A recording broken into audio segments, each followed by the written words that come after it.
When the storm came, so did the smiling woman. Adanne didn't know it yet, but she had just made the last mistake of her life, handing her child to a total stranger. By dawn, the village would learn why the ancestors whisper, "Not all that smiles is human." Long ago in the village of Ani, where the sun kissed the earth and the rivers sang with the spirits of the ancestors, a woman named Adanne lived. Adanne was known throughout the land, not just for her beauty, but for the kindness that flowed from her like the endless waters of the Niger. She worked hard, oh, so hard, tending to her yam farm from dawn to dusk, her back bent under the weight of the sun, her hands rough from the soil. But no matter how tired she was, her heart remained light, for she had a treasure greater than any harvest: her son, Chidi. Chidi was a child of sunshine. His laughter was so bright that it could scatter storm clouds before they even shed a drop of rain. When he giggled, the village women would pause their pounding of cassava to listen. Even the stubborn goats, usually too proud to obey, would trot around him as if under a spell. Adanne adored him. She would wake before the cock crows just to watch him sleep, his tiny chest rising and falling like the gentle waves of the river. She would whisper prayers over him, calling upon the ancestors to shield him from harm. But life was not easy. Adanne had no husband to help her, and the farm required a great deal. Some days she would strap Chidi to her back as she walked, his warmth like a small fire against her skin. Other days, when the sun was too fierce or the walk too dangerous, she would leave him with the elderly women of the village, Mama Obi, who told stories of the tortoise's cunning, or Iyagba, who sang old lullabies in a voice like cracked palm wine. Still, there were times when the farm needed her full strength, when the weeds grew faster than the crops, when the rains threatened to drown the seedlings. And on one of those days, her heart would ache as she walked away, leaving Chidi behind. Little did she know her most significant test was yet to come. One evening, as the purple clouds swallowed the last light of the day, the sky suddenly roared with thunder. So loud it shook the palm trees. Then came the rain, not the soft, whispering kind, but angry drops that slapped the earth like 1,000 tiny hands. Pity-patter, pity-patter. Adanne rushed to gather her drying herbs from the line, her heart pounding. Just as she turned to go inside, a shadow moved at her doorstep. A woman stood there. She was tall, wrapped in a red cloak that looked like fresh blood in the storm's gloom. Her smile stretched wide, too wide, revealing teeth white as bone. "Good evening, sister," she said, her voice sweet like overripe mangoes. "I am Mama Nkechi from the next village. This rain, it is too much for a mother and her child, eh?" Adanne's skin prickled. Something about the way the woman's eyes darted to Chidi, now crying in his basket, made her uneasy. The wind howled again, whoosh, and this time it sounded like a voice screaming, "No." "Let me help you," Mama Nkechi insisted, stepping closer. The beads around her ankles rattled like snakes. "Give me the child. I will sing him to sleep while you go and finish your work." Adanne hesitated. The air suddenly smelled of wet earth and something else. Something rotten. And lightning flashed. Zap! And in that brief blinding light, Mama Nkechi's shadow on the wall did not match her body. It was taller and twisted. But then the woman reached out, her fingers brushing Adanne's arm, and her touch was warm, too warm. "Do not worry," she murmured. "Have I not cared for many children? Your son will be safe." And because the storm was loud, and because Adanne was tired, and because the woman's voice wrapped around her like smoke, she handed over her son, and in that moment, a lone oar screeches and the fire crackles. The big mistake. The moment Adanne's shadow disappeared down the path, Mama Nkechi's sugary smile melted like palm oil in a hot pot. Her eyes turned black, not dark, but black, like the void between stars.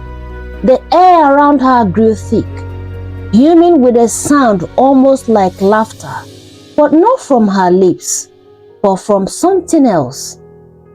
"This one will make me rich," Mama Nkechi whispered. Her voice now rough as broken pottery. She pulled Chidi close, but not in love, but in greed. His tiny body stiffened, sensing the danger even before his little lungs could scream. Then, with a flick of her wrapper, she was gone. Not walking, but gliding into the forest, where the trees bent away from her as if afraid. The shadows there were not empty. They twisted, they reached, and the deeper she went, the more the forest changed. Roots coiled like fingers, eyes blinked between leaves, and the wind didn't dare follow. Back at the farm, Adanne's hands furrowed mid-task, her heart pounding, hammered like a war drum. The birds silent, the insects gone. Even the rain had stopped falling, as if the sky itself was holding its breath. "Chidi!" His name tore from her lips before she knew why. Then the knowing came. A mother's knowing, the kind that cuts deeper than bone. Adanne dropped her hoe and ran, her bare feet slapping mud, her breath irregular. The village children playing near the stream stared. The old men mending nets paused. All felt it, the wrongness in the air. When she reached her hut, the door hung open, empty. Only Chidi's little closed door lay abandoned in the dirt. "My child!" Adanne screamed, and her scream ripped through the village like a knife. Neighbors came running. Women clutched their babies tightly. The village dogs howled. Dibia Okeke, the ancient healer, whose beards were white with wisdom, stepped forward. His wrinkled hands trembled as he lifted a kola nut to the sky. "The spirit has been shouting, Adanne," he said gravely. "A mother's heart never lies. You felt the evil because the ancestors screamed your name." In the forest of whispers, Adanne didn't wait. She seized a torch, its fire hissing against the damp air, and ran towards the trees. The villagers called after her. "It is forbidden tonight. The moon is dark," but she had already left. The forest welcomed her with a sigh. Branches clawed at her arms. The wind howled whoosh. But beneath it, voices saying, "Hurry, hurry." Then, firelight. Flickering between the trees, there in a clearing, where no clearing should be, stood Mama Nkechi. But she was not alone. Shapes moved just beyond the light. Tall, too tall, their limbs bending wrong. Mama Nkechi crouched over a bubbling spot, her chants twisting into the night like smoke. The scent hit Adanne first, rotten meat and burnt hair, and there on a mat stained with strange marks lay Chidi. His little chest rose and fell too fast. His eyes were open, glazed with terror. The storm answers. Stop! Adanne's voice was thunder, her fury raw as a fresh wound. Mama Nkechi wild, her face rippled, her skin sliding like wet clay, revealing something beneath, something with too many teeth. But Adanne was already moving. She snatched Chidi, his body burning hot against hers. As the sky exploded, lightning struck the pot, shattering it into 1,000 screaming pieces. The ground shook, the shadows screeched. Mama Nkechi's form blurred, her limbs stretching too long and too thin. Then the earth opened. A crack split, declaring, swallowing her whole. Her well wasn't human. It wasn't anything of this world. Then silence. The rain stopped. The wind died. Even the fireflies dared to glow again. Adanne fell to her knees, clutching Chidi, his tears mixing with hers. He was alive. He was hers. But as they stumbled home, the forest whispered behind them, next time, she might not be so loud. The lesson. That day, the village learned never to trust a smiling face you do not know. The spirits sent warning, thunder, rain, a beating heart, but only the wise listens. A child is a precious gift, and only those who have earned your love should hold them close.